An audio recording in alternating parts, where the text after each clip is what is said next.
Na, szia! Az, hogy neked is ilyen jó krémes kávéd legyen, gyere, állítsuk be a darálót. Az őrlemény finomságát itt ezzel a tekerővel tudod állítani. Ez a gyári beállítása.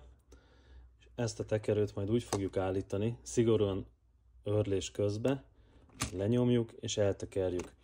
Az apróbb szemcsék, illetve a kisebb számok irányába fog finomodni az őrlemény, tehát apróbb szemcsék lesznek, ezáltal lesz jobb, finomabb, krémesebb a kávé.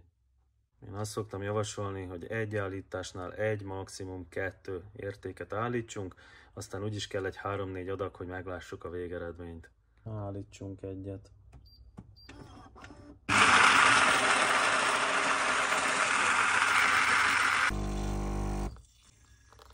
Az állítást követően ez volt a 4. adag, mivel ez egy új gép, én többet nem állítanék erre.